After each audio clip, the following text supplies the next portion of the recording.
baby teaching hiking. This is how the baby learned how to hike. Yes, this is an actual climbing.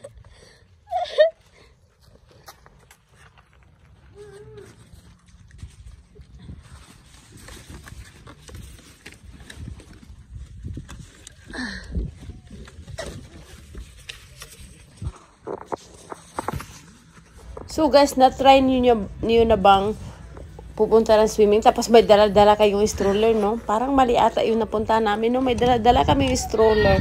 Kasi yung anak kong 4 months old, andito siya sa loob ng stroller.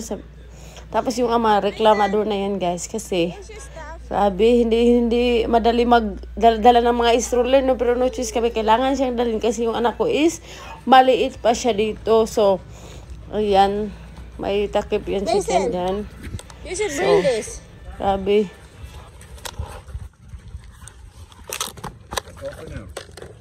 Mason, bring this, please. Mason, where are you? Bring this. Go. We're almost there. Hurry. It's so much hot. No, get that, son. Get your thing. That's mine. Don't be lazy. That's yours. You gotta carry something. Dad carrying Morgan and all the water and stuff. Come on. Dad, Mom's carrying all the other stuff. All of this, we gotta drink it all before we come back.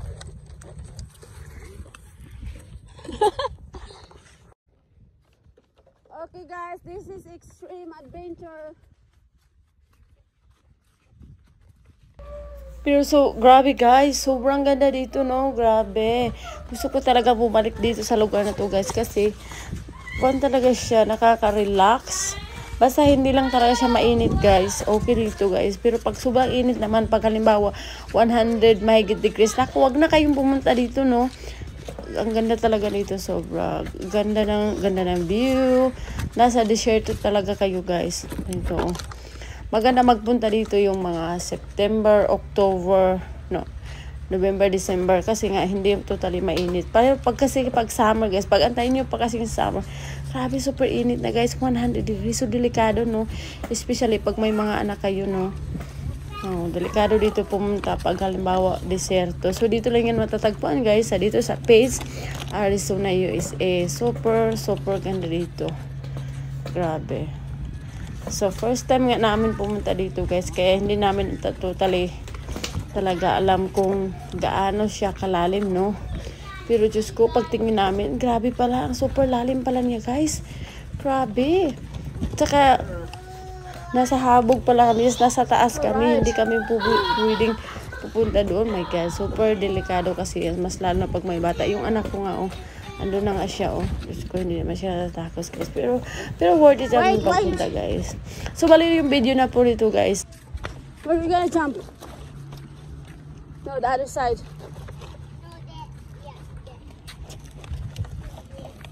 Hold on. What are you gonna do in here? Right here?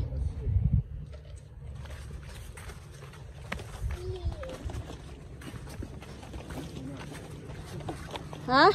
Not this way, but that way. Where?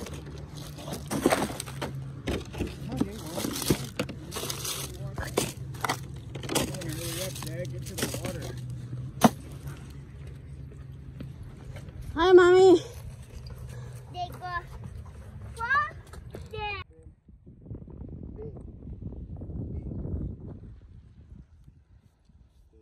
Crack your head open. You knock out.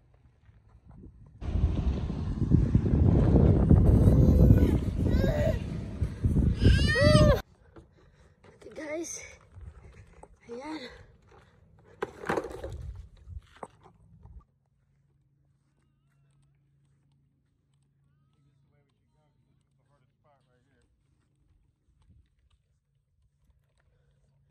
We've been in there, that side. No, baby, there's nothing over here for us. Oh, okay. Only as adults. There's lots over here for us. I know. Okay, good. Like a little kid in a candy store.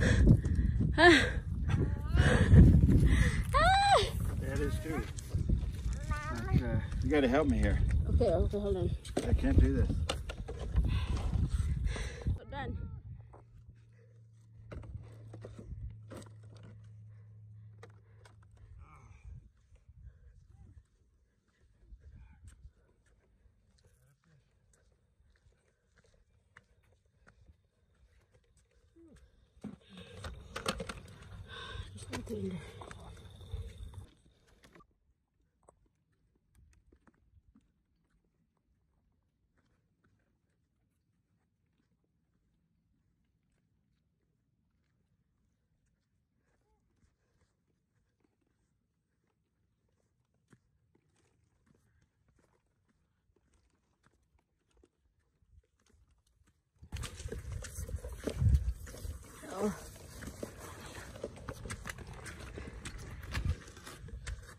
Bring that.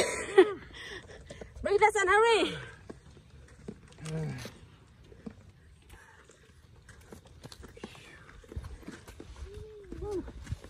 Hold on, the one is pulling. Fun. Have fun.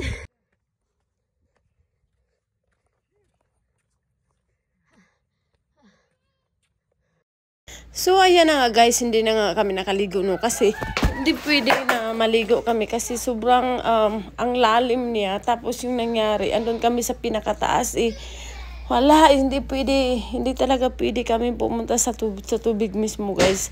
Kaya hindi kami nakaligo no, bali tingin lang talaga kami sa tubig guys kasi hindi kami pwede, super delikado lalo na pag may bata. So, ganito na guys, paakyat na nga kami nito no. So, grabe. Kung easy lang yung pababa, ngayong paakyat naman, grabe. Super hirap pag may dala-dala talaga kayong stroller, guys. Kasi yung anak ko nito, guys, hindi pa siya naglalakad, eh. Super hirap talaga pag paakyat na. So, yung, wala, no choice talaga yung asawa ko. Siya talaga yung magdala papuntang akyatan. So, ito na nga, super pagod-pagod na nga siya, guys. Buti na nandyan yung asawa ko, kundi, Diyos ko, ako na naman yung ako yung magdala-dala niyan, yung anak ko. Tulog kasi yung anak ko nito, guys. Kasi, saka super init talaga. I think 90 degrees. Pero super init pa talaga, guys. Pag sobrang, pag halimbawa, 90 degrees. Kasi, walang kahoy, no? Grabe yung, tapos mahangin pa, tapos super init. So, ganito nga kahirap.